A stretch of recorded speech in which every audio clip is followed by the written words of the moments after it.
bienvenue ce matin à l'église Horizon et on va aborder du coup cette question sur la guérison. Et j'aime commencer toujours par une question: est-ce que Dieu veut vraiment nous guérir?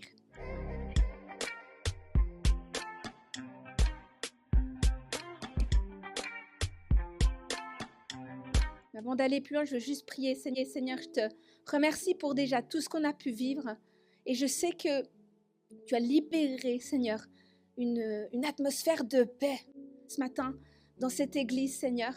Et je te demande que le feu de l'Esprit, ce feu qui est devant ton trône continuellement, Seigneur, puisse se manifester ce matin ici au milieu de nous, Seigneur. Et je prie que tu libères, que tu relâches ce matin une onction pour la guérison. Que ceux qui sont venus chercher une guérison repartent guéris et que ceux qui sont venus pour pouvoir, Seigneur, recevoir l'onction pour prier pour les malades puissent repartir avec cette onction. Je crois que ce matin, Père, dans le règne de l'Esprit, tu es en train de nous équiper, tu es en train d'équiper ton Église pour ça. Et je veux vraiment te remercier, Seigneur. Alléluia, je te bénis, Seigneur. Gloire à Dieu, Amen. Vous savez, j'ai vraiment à cœur de parler de ce thème de la guérison. Parce que souvent, quand on est mené à prier pour quelqu'un, quand on est appelé à prier pour soi-même et qu'on est face à une maladie, honnêtement, moi je suis la première à avoir ce réflexe-là, c'est de se dire, est-ce que Dieu veut vraiment moi me guérir? Vous savez, dans ma famille, je pense que j'ai été toute ma vie proche aidante. J'ai eu ma maman qui est encore malade, même si elle a été guérie de la polyarthrite quand elle est venue à Dieu il y a une quinzaine d'années. Ensuite, il y a eu d'autres facteurs dans sa vie qui font que la maladie continue à frapper notre famille. Et parfois, on voit des victoires. Il y a des maladies qu'on ne sait pas pourquoi. Elles sont là. Mais comment on fait pour continuer à croire, vous êtes d'accord, quand la maladie, elle demeure? Et je crois que ce matin, justement, Dieu veut nous challenger. Parce que ce qu'il désire, le défi, c'est que nous ne limitions pas l'action de Dieu à nos expériences. Vous voyez ce que je veux dire? C'est ultra important de ne pas limiter notre théologie et notre compréhension de la guérison divine à ce que nous avons vécu et ce que nous n'avons pas vécu. Parce que je sais que quand je prie pour certains types de maladies, Dieu m'a donné cette foi et j'ai la foi et je vois des guérisons divines pour certains aspects de la maladie. Et pour d'autres, je ne les vois pas encore. Et je crois que nous tous ici présents, on a besoin d'être challengés dans notre foi. Parce que Dieu veut cultiver et libérer une culture de foi au milieu de nous. Et ça va aussi commencer, je le sais, par une dynamique où on comprend qui est Dieu, on se comprend nous-mêmes et surtout, on est restauré dans notre identité. Parce qu'il y a des maladies, parfois, qui ont racine dans le fait que nous ne savons pas qui nous sommes et nous savons pas qui Dieu est. Je ne dis pas que toutes les maladies, mais il y a des maladies qui sont venues, qui sont le résultat de portes ouvertes parce qu'on ne connaît pas assez la grandeur et la bonté de Dieu. Et la Bible dit qu'il est un Père, il est un Dieu qui aime. Et je pense que quand il nous donne ce premier commandement, aime ton prochain comme toi-même, il faut qu'on puisse comprendre que la guérison opère dans l'amour. Et que c'est pour ça que une guérison n'est pas quelque chose que tu dois mériter, c'est pas quelque chose que tu dois... Ouais, vous savez, on est tout le temps dans cette dynamique où, par rapport à notre foi, on a l'impression qu'il faut avoir une foi intense pour croire. Vous êtes d'accord avec moi? Il faut crier fort, il faut élever la voix pour que Dieu t'entende plus. Et honnêtement, moi, je suis un peu de sang chaud. Et je vais pas Je vais pas, vous allez certainement des fois me voir hausser la voix. Mais ça, c'est ma personnalité. C'est pas la foi, vous êtes d'accord? Mais après, chacun a ses personnalités. Et Dieu, heureusement, dans sa grâce, il nous accueille. Mais voilà, je crois que Dieu veut vraiment venir, il veut venir travailler notre compréhension de la guérison. Et il veut venir tout, réaligner notre façon de considérer ça. Et ça, je crois que c'est ce qu'il va faire ce matin par la puissance du nom de Jésus. Gloire au Seigneur. Alors la question avant d'aller plus loin, c'est est-ce que je laisse mes expériences définir Jésus ou est-ce que je laisse Jésus définir mes expériences? Je veux juste encore préciser une chose, c'est que dans le milieu évangélique, souvent on dit qu'on est des charismatiques, c'est-à-dire qu'on croit que Dieu guérit, on croit au don de l'esprit, mais en réalité, on est des charismatiques non pratiquants. On croit que Jésus guérit, qu'il a guéri Bartimée l'aveugle dans le Nouveau Testament, qu'il a guéri le frère, la sœur de lui qui est parti dans tel pays. Vous êtes d'accord avec moi, on croit. Mais on n'arrive pas à mettre en pratique pour notre propre vie. Et souvent, ça tire racine d'une fausse doctrine. C'est celle du royaume de Dieu. Jésus, il a prêché le royaume. Il a dit, venez à moi, vous tous. Enfin, le royaume des cieux s'est approché. Et donc, il y a une manifestation quand Dieu prêche, quand Jésus prêche le royaume. Il y a la puissance de la guérison. Le problème, c'est qu'on se dit, il est déjà, mais pas encore. On se dit, oui, le royaume s'est approché, mais il n'est pas encore pleinement là. C'est clair que le dernier mal qui sera vaincu, c'est la mort. Il n'y aura plus de mort physique. On sait que nous, en tant que chrétiens, on ne passera pas par la mort spirituelle. Notre esprit est sauvé, nous sommes guéris. Mais la mort physique va venir nous frapper.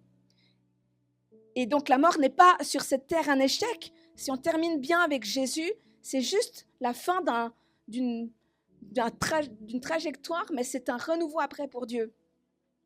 Mais ce que je veux dire, c'est que dans cette doctrine, on croit que le royaume de Dieu n'est pas encore totalement là. On légitime le fait que Dieu ne guérisse pas toujours par ça. On se dit, ah, mais on sera guéri. Vous avez déjà dit ça? Ah, mais je serai guéri dans l'éternité. J'aurai plus de peine, j'aurai plus de larmes. Ah, ça sera tellement bien. Oui, je souffre maintenant, mais c'est pas grave. Je sais que dans l'éternité. Vous êtes d'accord avec moi? On se dit souvent ça. Et en fait, ce que Dieu veut, c'est nous montrer l'exemple de son Fils. Ce matin, il va nous inviter à regarder à Jésus. Vous savez, Jésus, lui, quand il y avait des gens qui n'étaient pas guéris devant lui, ou comment dire, c'est vrai que quand il allait, il guérissait pas tout le monde, il y avait beaucoup de guérisons, mais par exemple, la personne qui était devant le temple, devant le portique, quand il y a Jean et Pierre, et puis lui, il a dit, je n'ai rien à te donner, mais ce que j'ai, vas-y, je te le donne, tiens, sois guéri. Il n'était pas guéri quand Jésus était là, mais il y avait encore des malades, ouais, c'est ça que je veux dire. Eh bien, Jésus, lui, à chaque fois qu'il n'y a pas eu de guérison, que les disciples n'ont pas réussi à amener la guérison, qu'est-ce qu'il leur a dit? Il leur a pas dit, oh, c'est parce qu'il sera guéri dans l'éternité. Il leur a dit, c'est parce qu'il faut jeûner et prier. Vous voyez, il y avait toujours une solution. Et en fait, je crois que Dieu, il ne veut pas nous culpabiliser parce que notre vie, notre foi ne dépend pas du résultat. Alléluia. Si on prie pour la guérison et qu'il n'y a pas la guérison, ça dépend pas de nous parce que ce n'est pas nous qui guérissons, c'est Jésus qui guérit. Et ça, c'est une farce. C'est lui qui fait. Nous, ce qu'on fait, on est une extension de sa main. Mais par contre, on est responsable du fait de continuer à croire que Jésus guérit. On est responsable de se positionner et de se dire, même si ça fait des années, Jésus guérit encore. Parce qu'il y a une différence entre l'espoir et la foi. Oui, on peut avoir l'espoir que Jésus va le faire, mais la foi, c'est par révélation, je sais que Dieu veut le faire. Amen. Et donc, j'aimerais on puisse développer une foi qui est efficace. Une foi qui est efficace, qu'est-ce que c'est qu'une foi qui est efficace? Eh bien, pour comprendre ça, nous devons d'abord comprendre que nous devons comprendre sur quoi la foi doit être construite. Lorsque nous parlons de foi, beaucoup de croyants pensent immédiatement à une question d'intensité, mais en fait, une véritable foi, une foi qui est efficace, consiste à croire bien dans quelqu'un et en la vérité. Il faut que notre foi puisse être positionnée dans la personne de Jésus-Christ et dans la vérité qu'il est celui qui veut guérir. Pourquoi est-ce qu'il veut guérir? Parce que la foi biblique n'est pas d'abord une question d'intensité, c'est une question d'objet et de vérité. Il est possible de croire très fort quelque chose de faux. C'est fou. Tu peux être 20, 30, 40 ans dans l'église et croire sincèrement devant Dieu, et tu es sincère et légitime, et je sais, mais croire quelque chose de faux. Et donc, le résultat ne viendra pas parce que tu es sincèrement, profondément enraciné dans quelque chose de faux devant Dieu. Tu vois? Et Dieu, lui, ce qu'il veut, c'est réaligner. Donc la question n'est donc pas seulement à quel point est-ce que je crois, la question c'est en quoi est-ce que je crois, et surtout ma foi est-elle construite sur la vérité. Une foi puissante, construite sur un mensonge, restera toujours fragile, tandis qu'une foi construite sur la vérité deviendra solide. Alléluia! La foi vient de ce qu'on entend, et ce qu'on entend vient de la parole de Christ. Donc, si on lit, on se rappelle de l'histoire du lépreux. Je lui en ai parlé il y a 2 semaines, le lépreux dans le Nouveau Testament. Il faut s'imaginer la réalité d'un lépreux, un homme qui, à cause de sa maladie, a été complètement rejeté, mis de côté, encore plus de l'époque de Jésus avec les Juifs, parce qu'on considérait la lèpre comme quelque chose d'impur et on ne pouvait pas toucher. Et j'aime à dire que ça faisait des années qu'il souffrait. Et surtout, on voit à quel point la maladie peut fragiliser quelqu'un, autant sur le plan physique, sur le plan relationnel, sur le plan social, sur le plan émotionnel, sur le plan social. Et donc la maladie, c'est une vraie tragédie. Parce que les maladies qui durent viennent vraiment complètement te briser, viennent te déstabiliser. Et c'est pour ça que j'ai dit qu'il faut travailler à notre identité, parce que la maladie vient déstabiliser ton identité et ta valeur. Amen. Dans cette société, les gens malades, les personnes âgées, les enfants, on les met de côté parce qu'on considère qu'ils n'ont pas la même valeur, parce qu'ils ne produisent pas autant pour la société.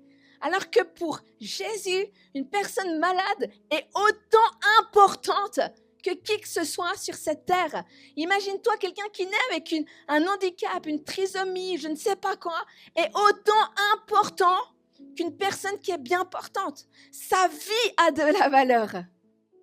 Donc, la vie de ce lépreux-là avait énormément de valeur pour Jésus-Christ. Elle était importante. Et quand on lit dans Luc 5, 12 à 13, il est écrit « Et je sens l'onction de guérison qui va descendre. » Alléluia! Jésus était dans une des villes. Et voici un homme couvert de lèpre, l'ayant vu. C'est dans Luc 5, 12 à 13. Tomba sur sa face et lui dit cette prière. « Seigneur, si tu le veux, tu peux me rendre pur. » Jésus étendit la main, le toucha et dit « Je le veux. Sois pur. » Aussitôt, la lèpre le quitta. Waouh! Jésus étendit la main. Il alla jusqu'à poser sa main sur cette personne impure. Et il lui dit « Je le veux, sois pur. » Et c'est exactement ce que nous découvrons dans l'une des rencontres les plus bouleversantes des évangiles. Là, Luc nous raconte l'histoire d'un homme couvert de lèpre qui s'approche de Jésus. Et dans cet état, cet homme vient vers lui. Pourtant, lorsqu'il lui parle, il ne met pas en question sa puissance. Vous êtes d'accord? Il lui dit, si tu le veux, tu peux. Il sait que Jésus est capable. Et quand on parle de ce pouvoir-là, ça fait référence dans le grec à dynamis, à la puissance de Dieu. C'est la même puissance qu'on trouve dans Actes 1:8. Mais vous recevrez une puissance, le dynamis, survenant sur vous. Et vous serez mes témoins jusqu'à Jérusalem, dans la Judée, dans la Samarie et jusqu'aux extrémités de la terre. Et donc là, il est question de cette même puissance, de cette même capacité. Et le lépreux, parce que certainement il a dû voir Jésus opérer dans les signes et les miracles, il a dit, je sais que tu as cette puissance-là. Je sais que cette puissance-là, elle sort de travers de toi pour guérir. Mais seulement, est-ce que tu veux? Est-ce que tu veux? Est-ce que je... Pour se représenter, moi, petit lépreux, sur le côté de la rue, est-ce que moi, ça me touche? Je suis assez important pour toi, Jésus, pour que tu me guérisses. Et Jésus, dans sa grande compassion, dans son amour, a bravé la loi pour étendre sa main jusqu'à lui. Il a dit, je le veux. C'est dans ma volonté. C'est dans mon désir. Il utilise ce verbe en grec, c'est télo. Vouloir, désirer, avoir l'intention de faire quelque chose. Et donc, le lépreux disait, je sais que tu peux, mais est-ce que tu le désires vraiment? Alléluia. Fais de l'Éternel tes délices et il te donnera ce que ton cœur désire. Lui, ce qu'il désire, Jésus, c'est la guérison. Il désire profondément la restauration.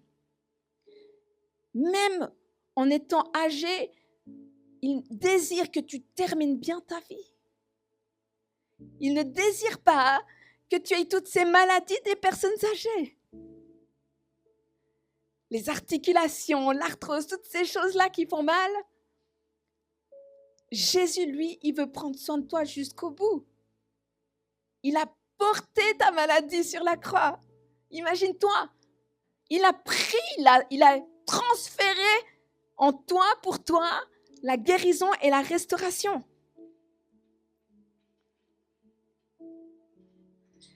Parfois, nous sommes dans un combat, nous croyons que Dieu peut tout faire, nous croyons qu'il peut accomplir des miracles, nous croyons qu'il peut guérir, nous croyons même qu'il agit encore aujourd'hui, mais lorsque nous sommes personnellement confrontés à la maladie ou la souffrance, une autre question surgit, nous nous demandons, Dieu peut-il le faire? Dieu veut-il le faire pour moi? Dieu veut-tu vraiment? Et ce matin, il y a un combat entre la volonté et la capacité. Il faut que nous quittions cette mentalité de victime, parce que quand on est blessé, quand on a été meurtri, mais peu importe le type de maladie psychique, physique ou mentale, eh bien, on peut avoir cette tentation, et c'est normal, c'est humain, de se victimiser et de se culpabiliser. Et du coup, ça empêche la grâce, et surtout, ça empêche la foi.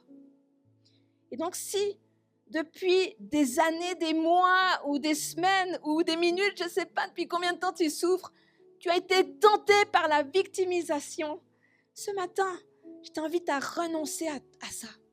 Repositionne-toi, tu sais comment? En tant que fils et fille de Dieu, de Jésus-Christ de Nazareth, qui veut profondément te guérir, qui t'a vu sur le chemin, qui errait, tu regardais à gauche, tu regardais à droite, et tu te demandais d'où viendrait le secours. Et peut-être même que ça fait longtemps que tu es dans la foi, mais tu te dis, mais vers où je peux frapper, à quelle part je peux frapper pour recevoir cette guérison? Eh bien, ce matin, tu es venu au bon endroit. C'est le lieu où Jésus-Christ de Nazareth veut passer dans les rangs ce matin pour amener la restauration. Il y a vos cœurs qui sont en train de s'ouvrir à la puissance de Dieu. Il y a la foi, je le déclare, qui est en train de revenir, qui est en train de vous ressaisir. Il y a les pensées accablantes, culpabilisantes, qui amènent la dépression, qui sont en train de quitter vos corps. Vous savez pourquoi? Parce que vous renoncez aux mensonges qui paralysent votre foi. Il y a des mensonges qui détruisent votre foi. Et ce mensonge le plus principal qui ouvre la porte à beaucoup, c'est qu'on laisse nos expériences définir Jésus au lieu de laisser Jésus définir nos expériences. C'est Jésus le standard. C'est Jésus qui est dans la gloire, qui nous pousse à voir ce que le Père est en train de faire. Et tout ce qu'il est en train de faire, je le vois par la foi, parce que je suis en relation avec le Père. Et je m'associe, je m'identifie, je m'aligne à cette réalité. Et s'il faut que tu continues à visualiser ton état guéri, il faut que tu continues à visualiser jusqu'à ce que cette vision-là devienne ta réalité. Alléluia. Nous sommes trop tentés de regarder à ce que nous vivons pour essayer de comprendre Dieu, alors que Dieu, la Bible dit, que les pensées de Dieu sont au-dessus de nos pensées, que ses voies sont au-dessus de nos voies, que sa volonté est au-dessus de la nôtre, que son caractère est bien plus pur que tout ce qu'on peut penser, voire même imaginer. Alors, encore, ne diminuons pas les attentes de Jésus, mais Jésus voulait produire une foi dans ses disciples. Et lorsque nous lisons les évangiles, nous découvrons que Jésus reconnaît parfois des obstacles à la manifestation des miracles. Il parle d'incrédulité. Il parle du besoin de prière. Il parle du jeûne ou encore des réalités spirituelles particulières. Mais il ne transforme jamais ces obstacles en une nouvelle définition de la volonté du Père. Et surtout, lorsqu'il le dit, il ne le dit pas pour nous écraser, il le dit, vous savez pourquoi? Pour nous rapprocher de Dieu. C'est puissant. Souvent, on prend les conseils, il faut prier plus, il faut jeûner plus, et ça nous culpabilise parce qu'on n'y arrive pas. Vous êtes d'accord? On se culpabilise parce qu'on n'y arrive pas. Jésus ne veut pas que tu te culpabilises parce que tu n'y arrives pas. Ce qu'il veut, c'est que ta quête, ta soif, ton désir, ta passion soit plus grande, plus forte que ta culpabilité et ce désir de s'approcher de Dieu. Amen. Et ça change tout. Ça change tout. Parce qu'au lieu de se considérer comme de petits humains, on se considère comme des enfants de Dieu qui sont déjà spirituellement à la droite du Père. Et ça change tout. Parce que tu ne te considères pas avec ta condition petite et humaine et difficile. Mais tu te dis, je veux chercher le cœur du Père. Je veux aimer Dieu plus fort. Et c'est comme ça que l'Église va être transformée. Parce que les uns et les autres, petit à petit, vous allez vivre des miracles extraordinaires. Je vois et je le déclare. Vous savez ce que je vois dans vos maisons? Je vois la lumière du Christ descendre. Il y a il y a quelqu'un, je vois comme une baie vitrée avec une table ronde. Alléluia! Je ne sais pas qui ça parle, mais je vois la lumière du Christ qui est en train de descendre chez toi. Quand tu seras seul chez toi, la gloire de Dieu va descendre. Alléluia! Il y a une puissance de l'Esprit de Dieu qui est en train de te raviver. Le diable t'avait tenté par des mensonges. Alléluia! Et ce matin, par la parole, elle vient frapper. Et je viens les détruire, ces mensonges. Amen! Parce qu'il est le Dieu qui guérit encore. Il est le Dieu qui restaure encore. Il est le Dieu fidèle et juste. Alléluia! Merci Seigneur, parce que tu touches ce matin les pensées. Tu donnes, alléluia, le casque du salut. Tu donnes le casque. Je sens que quelques-uns, vous avez des pensées tellement lourdes, des pensées d'oppression, des pensées de culpabilité, dans le nom de Jésus-Christ. Et le Seigneur, ce matin, il est en train d'enlever ça dans ta vie. Alléluia, alléluia, alléluia. Merci Jésus-Christ de Nazareth, parce que tu es un Dieu tout-puissant. Tu es le Dieu puissant ce matin, Seigneur. Et nous nous ouvrons à ton action par la puissance et l'autorité du nom de Jésus. Cher Esprit de Dieu. Cher Esprit de Dieu. Alléluia. Alléluia. Alléluia. Alléluia. Je ne sais pas, des fois je peux vraiment me tromper, mais je peux me tromper juste, Sylvie, j'ai une pensée pour toi. J'ai l'impression qu'en fait, tu es venu pour toi, mais il y a aussi quelqu'un dans ton entourage qui est malade. Est-ce que c'est vrai, hein, c'est ça? Je vois quelqu'un de malade dans ton entourage et c'est quelque chose mais qui t'a tellement fait souffrir parce que tu te sens tellement impuissant, tu fais tout dans ton quotidien pour aider cette personne et tu vois pas le résultat. Et Jésus, je veux juste entendre encore la pensée. Seigneur Jésus, que veux-tu faire? Alléluia, alléluia, gloire au Seigneur. Allez, tu peux mettre plus fort juste le soaking. Merci Seigneur, je vais prendre l'huile d'onction. Parce que dans cette situation qui paraît impossible, je vois une force surnaturelle parce que la force t'a manqué des fois. Tu as été vraiment abattu, ça t'a abattu. Je te connais pas, Sylvie, c'est la première fois que je te vois. Mais tu es une femme forte, mais là tu as dit je peux plus. Je suis trop fatiguée. Je commence à ne plus réussir à porter cette situation. Et tu l'as remis entre les mains de Dieu.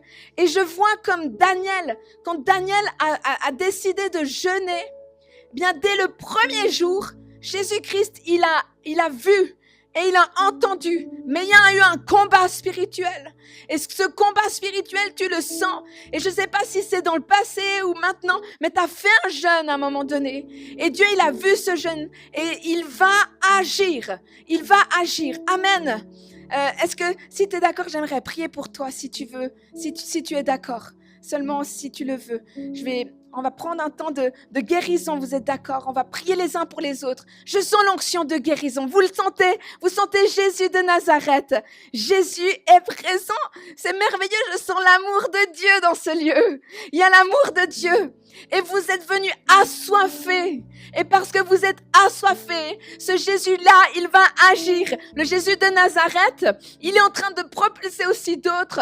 Alléluia. Avant de prier, je veux juste dire Alléluia. Pour Lucas et Joanne, je vois la soif de Dieu venir sur votre vie. Il y a déjà la soif. Mais dans cette soif, en fait, vous allez être retourné comme une crêpe. On ne va pas vous reconnaître. Il y a une soif qui vient. Ça a commencé chez toi, Lucas, aussi. C'est ce que j'avais prophétisé il n'y a pas longtemps. Une intercession qui vient prophétique. Tu le sens? Et Dieu, il est en train de déverser ça parce que vous avez manqué de force, mais vous avez toujours cru, hein, dans la Bible dit dans Apocalypse, vous avez eu peu de force, mais le Seigneur Jésus-Christ, il vous donnera la couronne au ciel. Et ça c'est la victoire dans votre vie parce qu'il est en train de tout rétablir. Alléluia! Alléluia! Et la dépression, Gabriel, est en train de partir sur ta vie. Alléluia! Alléluia! Tu vas être un vaillant héros. Reçois l'onction maintenant. Gabriel, il y a l'onction de Dieu sur toi. Je vois comme si le Seigneur te donnait l'armure du chrétien. Est-ce que tu crois, Gabriel? Il y a une armure qui est en train de venir. Tu as manqué de force, mais la force du buffle est en train de venir. Tu ne t'arrêteras plus jamais de parler de Jésus. Plus jamais. Plus jamais. Les portes un jour des nations vont venir. Tu vas voir les portes venir. Dieu t'a déjà révélé, mais il y a les portes des nations qui s'ouvrent pour toi. Encore un temps, persévère. Laisse-toi transformer. Laisse-toi transformer parce que ça arrive. Et ce que Dieu a placé dans ton cœur, je le vois, Gabriel, va arriver dans le nom de Jésus. Alléluia. Merci Seigneur. J'aimerais vous inviter à venir devant si vous pouvez, si vous le voulez. Et j'aimerais prier. J'ai pris l'huile d'onction ce matin. Il y a une onction de guérison qui vient. Alléluia. Alors je vous invite à venir.